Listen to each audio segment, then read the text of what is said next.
कोटि होम का विधान। भगवान श्री कृष्ण युधिष्ठिर से कहते हैं, महाराज, प्राचीन काल में प्रतिष्ठान नामक नगर में संवरण नाम के एक महान भाग्यशाली राजा थे। वे सभी शास्त्रों में निपुण, ब्रह्म तत्व के ज्ञाता, तीर्थ भक्त तथा देव ब्राह्मण के उपासक थे।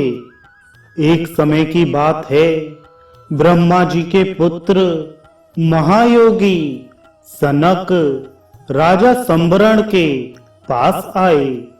उन्हें देखकर राजा बहुत प्रसन्न हुए और उन्होंने मुनि को आसन देकर प्रणाम किया तथा अर्घ्य पाद्य आदि से उनका सत्कार कर अपना राज्य और स्वयं को भी उनके लिए समर्पित किया। मुनि ने भी राजा द्वारा किए गए अभिवादन और सत्कार को स्वीकार किया। उसके बाद ब्रह्म ऋषि सनक ने अनेक राजाओं महाराजाओं के चरित्र और इतिहास पुराण आदि की कथाएं उन्हें सुनाई। राजा कथा सुनकर आत्मविभोर हो उठे। इसी अवसर पर राजा संवरण ने जगत के प्राणियों के हित की दृष्टि से सनक जी से प्रार्थना करते हुए कहा, देव ऋषि, भूकंप, उपल वृष्टि, गृह युद्ध, अनावृष्टि, राज्योपद्रव आदि उत्पातों की शांति के लिए कोई उपाय बताने की कृपा करें, जिससे कि धन धान्य की वृद्धि, आरोग्य, सुख और स्वर्ग की प्राप्ति हो। राजा संवरण की प्रार्थना को सुनकर सनक जी ने कहा, राजन, सभी कार्यों की सिद्धि करने वाले शांतिप्रद कोटि होम की विधि बता रहा हूँ, जिसके करने से ब्रह्म हत्या आदि पातक छूट जाते हैं, सभी उत्पात शांत हो जाते हैं, साथ ही आरोग्य एवं सुख की भी प्राप्ति होती है। इसका विधान इस प्रकार है। सबसे पहले शुद्ध मुहूर्त देखकर देवालय, नदी के तट पर, वन में अथवा घर में कोटि होम करना चाहिए। सर्वप्रथम वेद वेत्ता ब्राह्मण का वरण कर गंध, अक्षत, पुष्प, माला, वस्त्र, आभूषण आदि से उनका पूजन कर इस प्रकार प्रार्थना करना चाहिए, विप्रश्रेष्ठ, आप ही हम लोगों के माता पिता हैं, आप ही हमारे आश्रय हैं और आप ही गति हैं। आपके अनुग्रह से हमारे सभी मनोरथ परिपूर्ण हो जाएं। आपत्ति से छुटकारा प्राप्त करने के लिए तथा सार्वकामिक शांति प्राप्त करने के लिए आप कोटि होम नामक उत्तम यज्ञ करवा दें। आचार्य को भी श्वेत वस्त्र आदि से अलंकृत होकर विद्वान ब्राह्मणों के साथ पुण्यावचन करना चाहिए। पूर्व और उत्तर की ओर ढाल युक्त समतल भूमि पर बने हुए मंडप को ब्राह्मण सूत्र द्वारा घेर दे। मंडप का प्रमाण इस प्रकार है, 100 हाथ विस्तार का मंडप उत्तम, 50 हाथ का मध्यम तथा 25 हाथ का मंडप निकृष्ट है, किंतु शक्ति और सामर्थ्य के अनुसार ही मंडप बनाकर उसके बीच में 8 हाथ लंबा चौड़ा, 3 मेखला से युक्त, 12 अंगुल के विस्तार युक्त योनि सहित एक चौरस कुंड बनाना चाहिए।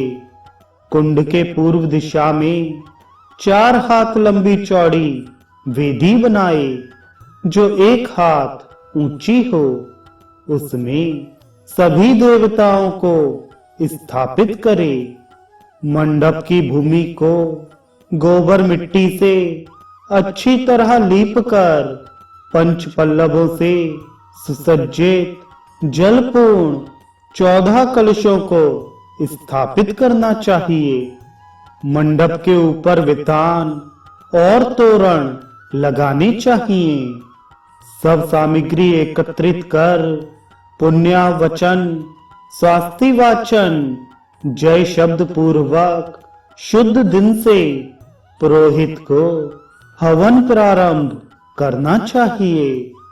मंडप के पूर्व में ब्रह्मा, मध्य में विष्णु, पश्चिम में रुद्र, उत्तर में वसु, ईशान में ग्रह, अग्निकोण में मरुत और शेष दिशाओं में लोकपालों की वेदियों पर स्थापना करे।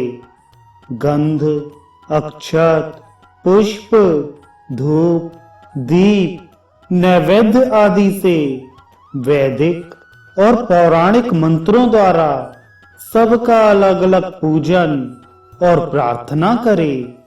इसके पश्चात वेद पाठी ब्राह्मणों सहित विधान पूर्वक कुंड का संस्कार करे। कुंड में अग्नि प्रज्वलित कर उस अग्नि का नाम घृताचृष रखे। विद्यावृद्ध, वयोवृद्ध, ग्रस्त, जितेंद्रिय, स्वकर्मनिष्ठ, शुद्ध और ज्ञान शक्ति संपन्न 100 ब्राह्मणों को हवन के लिए नियुक्त करे, अथवा जिस संख्या में उत्तम ब्राह्मण उपलब्ध हों उनका ही वरण करना चाहिए। इसके बाद पंचमुख अग्नि का ध्यान करना चाहिए। नाम सहित उनकी 7 जिह्वाओं की पूजा करनी चाहिए। धुआं युक्त अग्नि में हवन करना व्यर्थ होता है, इसलिए प्रज्वलित अग्नि में ही हवन करना चाहिए। ऋग्वेदी ब्राह्मणों को पूर्वाभिमुख, यजुर्वेदी को उत्तराभिमुख, सामवेदी को पश्चिमाभिमुख और अथर्ववेदी को दक्षिणाभिमुख बैठकर आधार और आज्य भाग की आहुतियां देनी चाहिए। पहले ब्रह्मा का स्थापन कर इस कर्म को आरंभ करना चाहिए। आदि में प्रणव लगाकर अंत में स्वाहा शब्द का उच्चारण कर व्याहतियों से हवन करना चाहिए।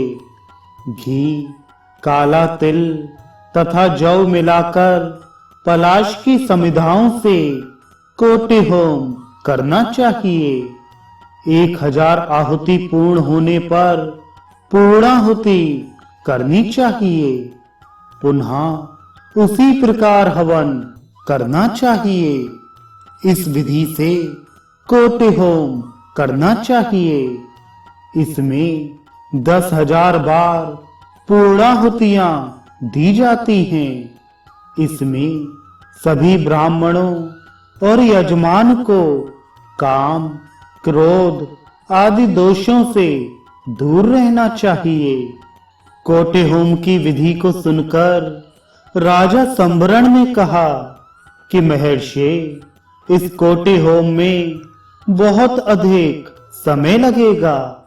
इतने दिन संयम से रहना बहुत ही कठिन कार्य है। इसलिए कृपा कर आप कोटि होम की संक्षिप्त विधि बताने का कष्ट करें, जिससे कम समय में यह निर्विघ्न पूर्ण हो जाए।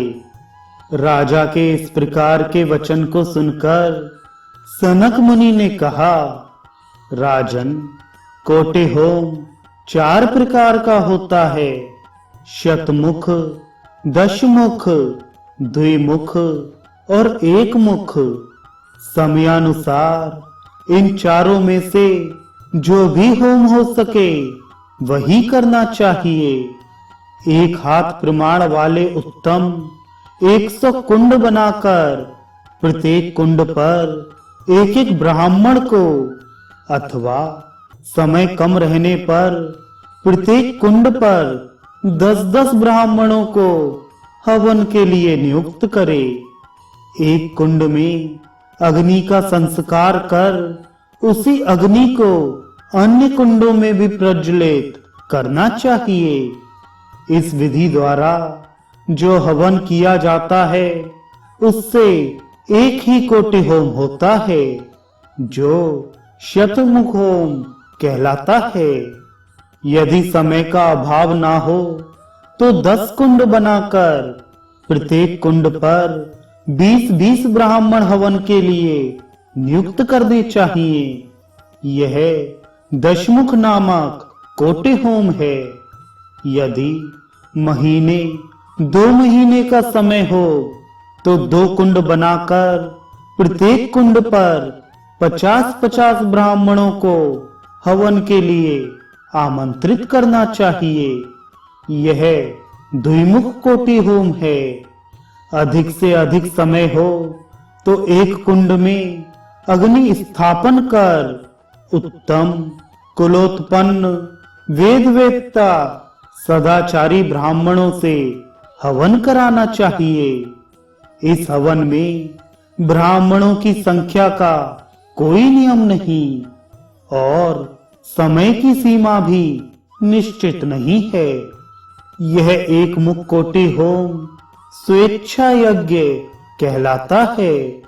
इस स्वेच्छा यज्ञ में बहुत समय लगता है और बीच में अनेक प्रकार के विघ्न भी उत्पन्न हो जाते हैं। धन और शरीर की स्थिरता का कुछ भी भरोसा नहीं है, इसलिए संक्षेप से ही यज्ञ करना चाहिए।